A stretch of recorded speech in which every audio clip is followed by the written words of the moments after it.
Salut tuturor și bine v-am regăsit la un nou videoclip din seria noastră 5M pe Underground România Roleplay. Băi băieților, deci mi-am tunat mașina, mi-am făcut-o maxim, asta vreau să spun neapărat. Și sunt foarte mulțumit de ea, pentru că nu mai scoate acel zgomot pe care îl scotea în videoclipul trecut. Adică când o lăsam, că nu mai acceleram, scotea așa un zgomot ciudat. Era fiindcă nu avea turbo, asta cred. Salutare tuturor și bine v-am regăsit la un nou videoclip pe canalul meu. Băi băieții, astăzi facem un videoclip din seria pe 5M pe Underground România Roleplay. Probabil ați observat că am postat mai devreme un nou test drive cu mașina mea, cu acest GLE Coupe 2016. Hai să o luăm noi pe aici. În acest videoclip vom băga la barbut niște bani, iar mai apoi vom livra niște droguri, niște șrumsuri, pentru că marihuana nu mai avem. Hai să mergem aici să vedem. Bă, dar unde? Am trecut de barbot. Ops.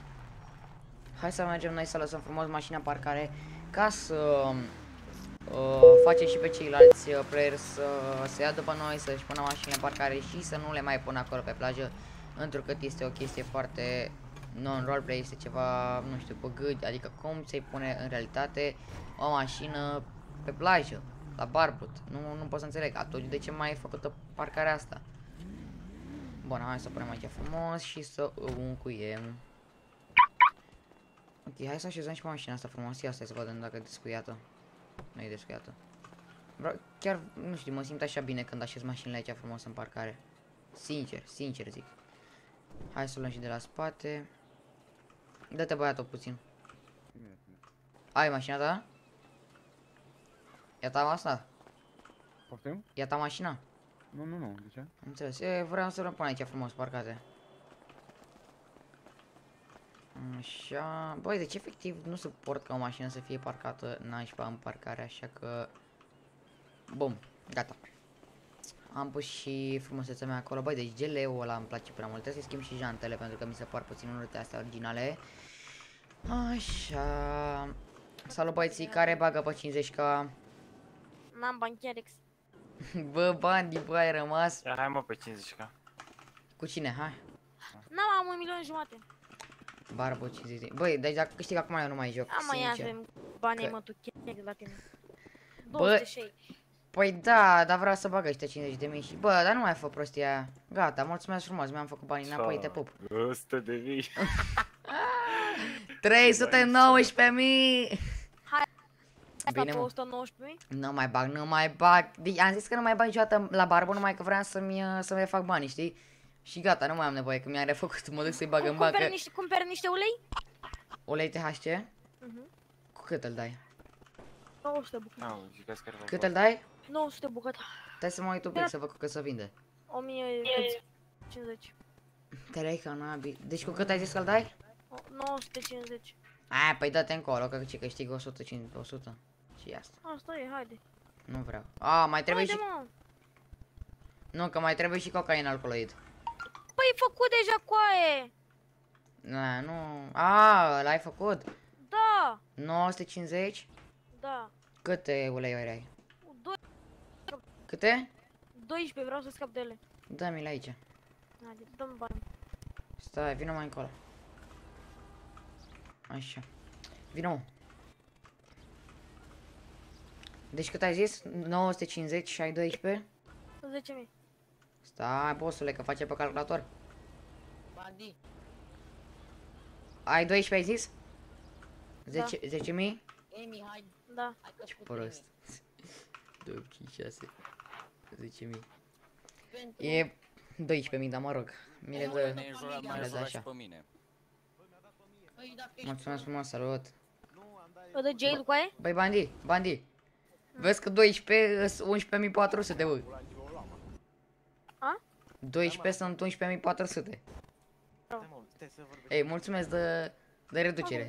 Oricum aveam nevoie de bani, dar când aveam chef să le vând, am o grămadă de bani. Am înțeles, dar eu chiar am chef să le vând. Hai, salut. N-am.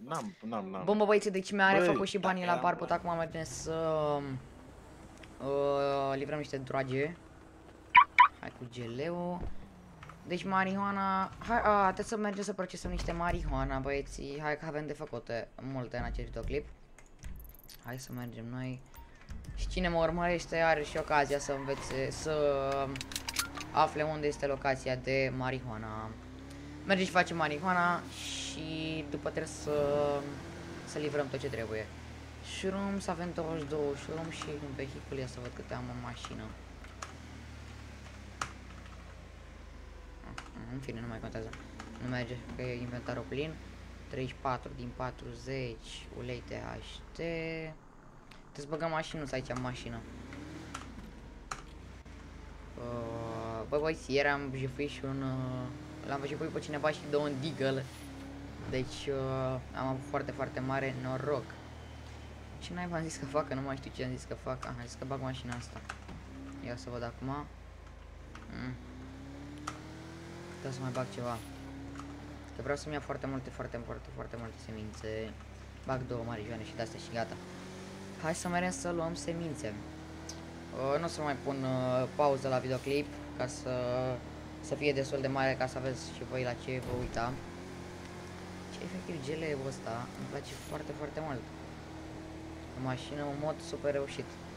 Și asta am zis ieri de o grămadă de ori. Da, na. Hai să vedem, mi se pare, da, aici, uite. Bun, dar nu mai știu... Da, gata, și mă duce pe autostrada principală. Bun. Suntem cu 245 pe autostrada soarelui. Bă, băi, ți-am zis că nu mai pun pauză, dar nu am cum să nu pun pauză, pentru că efectiv vă plictisesc. Ce să faceți pe teama videoclipul? Adică nu spun nimic în el, doar mă plimb, mi se pare banal. Hai, sper să nu fie poliția. Oh, bun, nu-i poliția. Perfect. Așa. Era să mă bușesc în aia din spate. Bine că nu m-am bușit, că chiar n-aveam chef să rolez accidentul sau chestii din astea. Deci acum avem ulei THC. Bă, deci chiar era și mecher ca băiatul ăsta să vândă mult mai ieftin uleiul THC, dar na, e ok și așa. E bun, mai facem 100 de dolari în plus. Na, e decent. Chiar e decent, mai ales dacă e și făcut, adică e băgată cocaina în el, deja e totul bun, nu mai trebuie să procesăm nimic. Mergem acolo în niște marihuana, o transformăm în cannabis, de fapt nu, luăm cannabis și o transformăm în marihuana și da, cam atâta, după le livrăm. Deci mașinii a pus și CarPlay-ul ăsta cu București 05 UTZ, pentru că numărul ăsta vreau și eu să-l am în... când o să am 18 ani pe mașina mea, 18, bine, când o să-mi iau mașină la 18 ani neapărat. Dar ăsta vreau să fie CarPlay-ul meu. Bine, nu sunt sigur că București, dar aici poți să pui doar o singură literă la CarPlay, așa că m-am gândit, bă, de la București, dar ceva ce aș mai putea pune de o singură literă. E Iași, e S, Bacău, e BC. Da. Nu prea ai ce să pui de o literă. Și că am pus București, era mișto să poți să pui 3 numere, dar dacă puneam 3 numere nu se mai punea spațiu între ele și e așa urât. Așa că am lăsat așa, București 05 UTZ. Hai că am ajuns și aici, hai să cumpărăm noi să repede.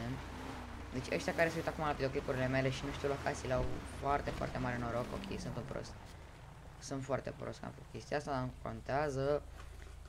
Deci toți plerii care vin aici merg în casă și urcă pe scări. Eu fac chestia asta bun.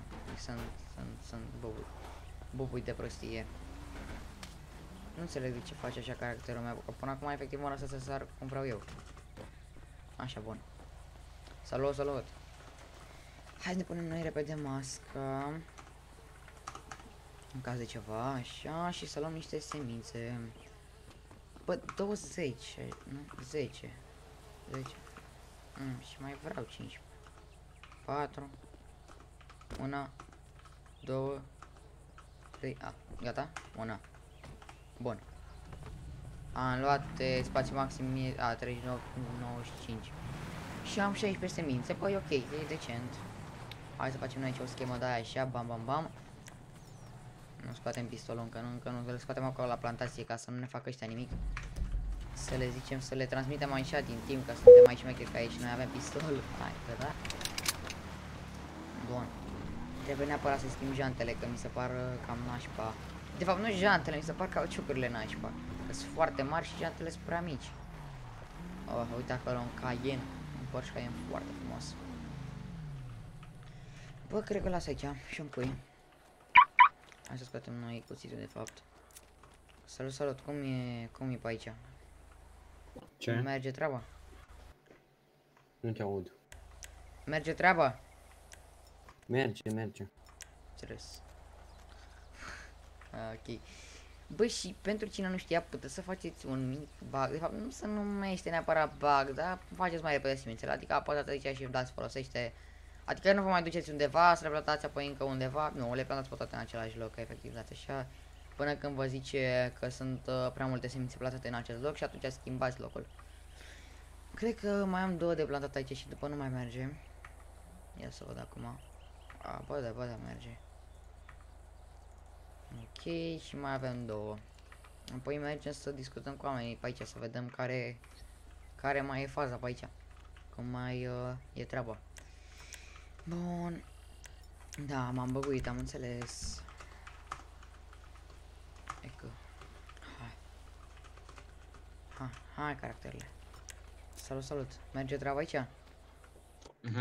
Înțeles. Cumperi locații de ciuperci? Nu, De ce? că știu unde e. Da, locație de cocaină? Și aia știu unde e. Da, locație de THC? Și aia știu unde e, dar nu pot să fac. Am înțeles.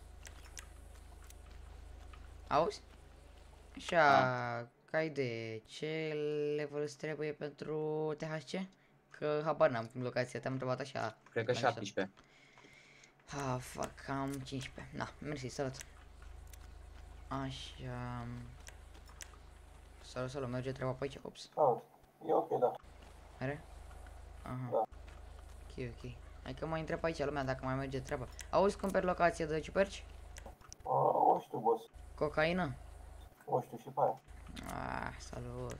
Tu le știi pe toate sau? No, știu cocaină, marihuana și... Știu cocaină, marihuana și ciuperci. Acidul și PCP-ul le vrei? Poftim? Acid PCP vrei? Ce level îți trebuie ăla? Habar nu cred. Trebuie să mă uit un pic. Cam ca la cocaină. Da, stai că văd acum. Drugs. PCP? A, nu cred că am. Hai în mașină să vă dacă vrei. Nu cred că am, nu vreau. Ok. Hai să vedem dacă n-au crescut copacii. Mamă, ce e aici? Bă, dă-te mă de la copacii mei, ia uite mă. Ce e tu cu copacii mei? Bă, tu vrei să-ți fac buzunar? Zici mie, ce cauți lângă copacii mei? Vrei să fac buzunar? Ce mă? Ăia sunt copacii mei, dacă te mai atingi de ei, îți fac buzunar la cap. La gât, ești nebun? Mă. Hai să adunăm pe aici pe toți. Parcă vezi că nu o să mai am loc, dar să sperăm că o să mai am loc. 19 cannabis sativă. Hai să le transformăm, zic. Să dăm pe set de chimie. Dăm noi la marihuana și dăm câte... n-am spațiu. Fac. Atunci hai să le luăm pe toate de aici și să băgăm în mașină tot ce avem. 31 de cannabis sativă. Hai, gata, salut, bossule. Deci dacă te mai atingi de aici, de copecii mei, să-ți fac buzunar la gât, ai înțeles? Da, erau și a mei acolo. Nu erau a tăi. Ai înțeles? Erau a mei. Toți de aici sunt mei. Bine, hai.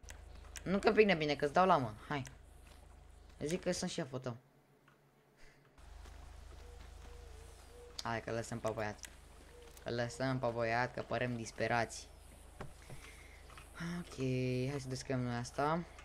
Bă, ce? Eu vreau să împing mașina. Înțeles. Eu îmi bag și gen... gata, nu mai e. Vehicul, portbagaj. Pune... Ce să punem noi aici? Ulei THC, bun. Hai să facem, zic. Să facem acilișa cu chimia. 10. Trebuie să facem câte 10 ca să nu explodeze setul de chimie. Că după am belit-o, pierdem și marihuana, pierdem și setul de chimie. Bun, mai avem încă 11. Bun. Acum cred că mergem și livrăm, nu? Cred că așa. 5 marihuana, 5 rom și un ulei THC. Hai să mergem, zic. Hai să ne facem asta, pistol 54, 31 de marihuana. 22 de și rom și ulei THC. Bun. Mergem la vehicul, portbagaj, scoate. Și cât scoatem de aici? Merge să scoatem 5. 4, 3, trebuie să meargă 3. Really? 1. Da, cât fix când trebuie. Hai să ne luăm noi după GPS, nu ne mai luăm noi după alte chestii, ca să ajungem cât mai repede. Asta, bă, GPS ăsta e ca Waze, mă, ca să te face să ajungi cât mai repede. De fapt, sau... Nu știu exact, dar e ok. Na, pe unde mă pune să o iau GPS-ul și după mă întreabă adminii de ce fac chestii din astea. Am înțeles. Bun, bă, băieții, am ajuns și în oraș, am făcut deja o livrare ca să văd care e faza. Cât primesc și am primit undeva la 6.000 de dolari, pentru că am avut 7 șurums, 5 marihuana și 2 uleiuri de HC. 5.000 ceva de dolari, parcă nu mai știu exact, ceva în gen. Hai să facem deci stai și avem 4 uleiuri THC, hai să vedem câte avem la noi. Avem 2 uleiuri. Deci dăm vehicul, portbagaj, scoate și hai să mai scoatem încă 2 uleiuri THC. Bun. 6 șurums și câte 2 marijuana, 2 marijuana. Bun, avem.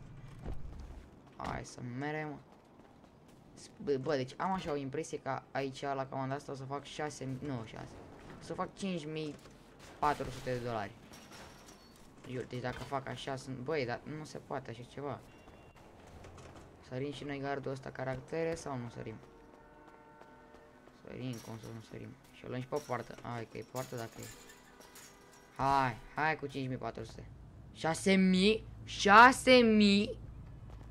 Da, bă, că era mai multe uleiuri THC, da, ia, bă. Bine, bă. Am ieșit pe profit, deci asta a fost chiar forță. Asta a fost chiar foarte forță. 4 șurums și 2 marijuana, no. Și mai avem și un ulei THC, nu, niciodată. Hai să vedem ce comandă primim acum. Bă, deci chiar mă gândesc să mă duc cu GL-ul să-i schimb jantele astea. O să vedeți în episodul viitor cum o să arate. 5 marijuana, 4 uleiuri THC și 5 marijuana. Bă, da, vreau. Chiar vreau. Trebuie să mai scot THC-urile astea. Scot 5, bun, hai. Stai să văd de fapt unde e. Bă, nu, zic pas, dar anulează. Vreau să fac aici lângă mine misiuni ca să nu mai merg. Asta ce, mă, ăsta vine pe mine?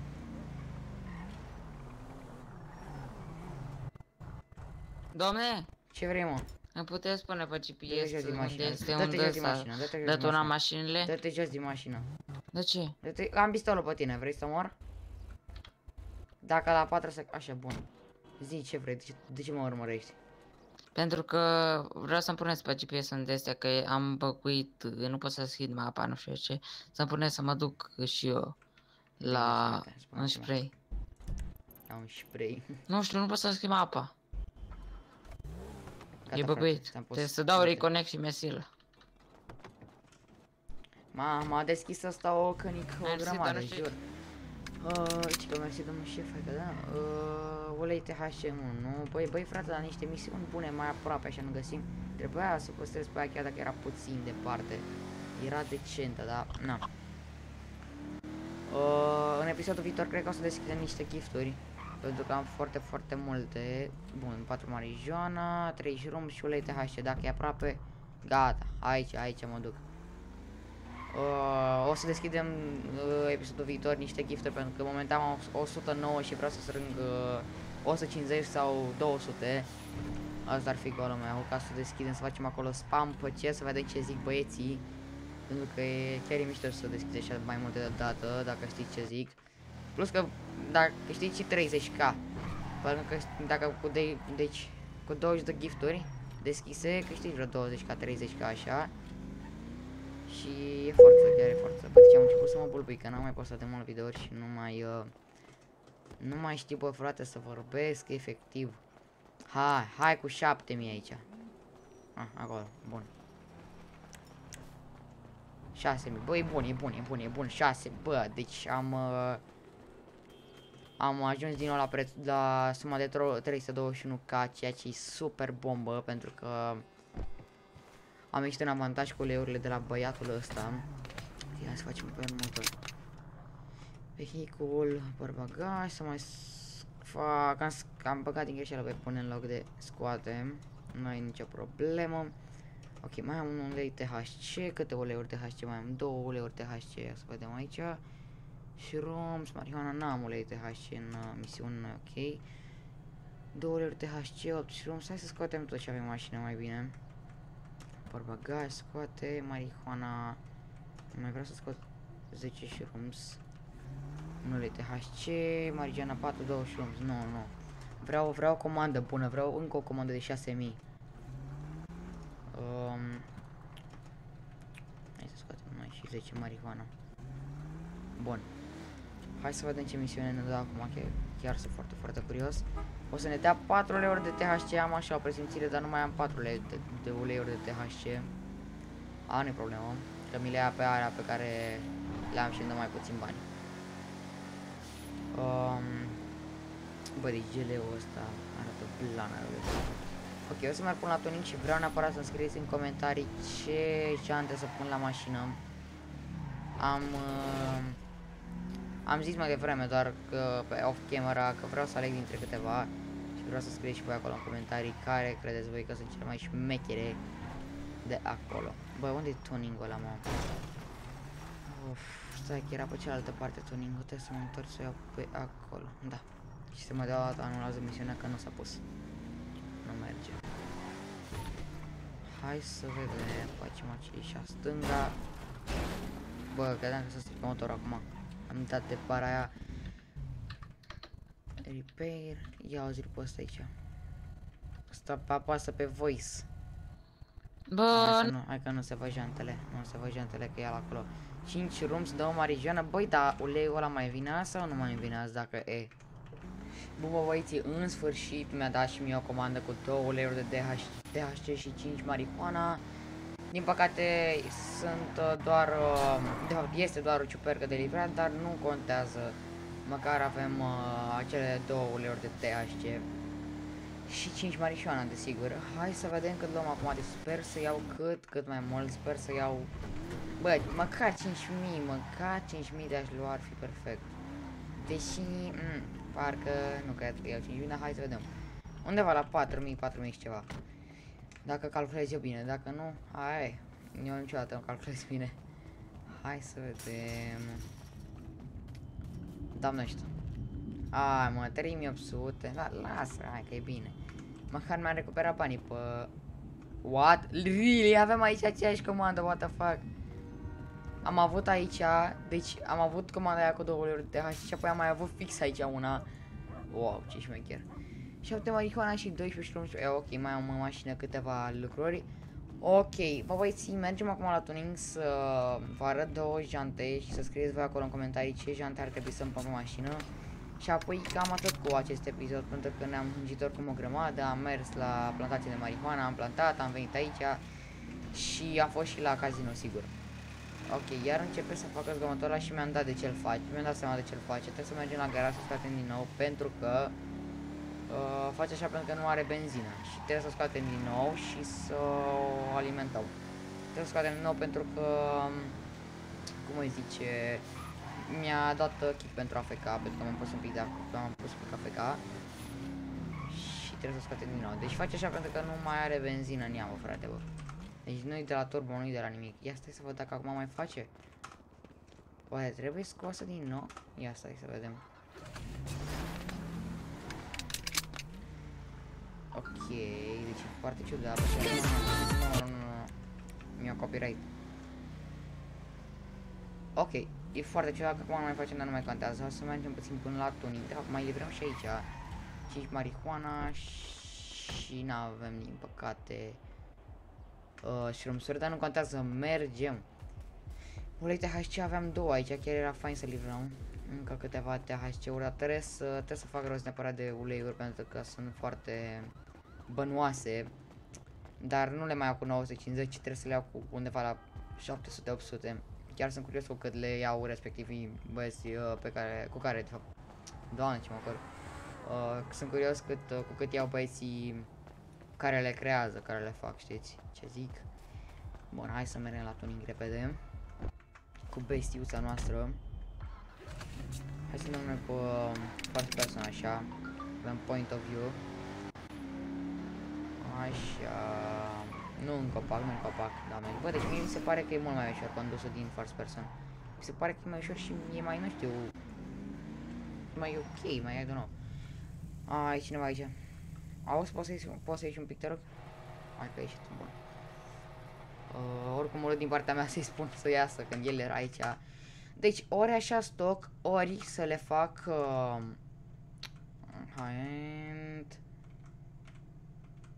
în felul următor.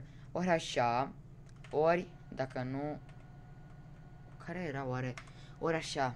Deci mi se pare că așa este efectiv, pare așa bestie. Pare, nu știu, groasă, nu știu cum să mă exprim exact. Dar, da, deci ori astea, ori să rămână astea stoc. Mie parcă îmi plac mult mai mult alea, dar scrieți voi în comentarii și o să fac după cum ziceți voi. Și bă băieții, cam acesta a fost și videoclipul. Dacă v-a plăcut, dați acolo un like, un subscribe și nu uitați să dați un follow pe Instagramul din descriere. De fapt, nu cred că îl mai pun în descrierea asta sau nu știu, vedem. Voi uitați-vă acum acolo oricum. Îmi pare rău că m-am bulbuit acest videoclip, dar n-am mai vorbit de super mult timp on camera, adică n-am mai făcut vloguri, doamne, n-am mai filmat și da, cam atât. Salut!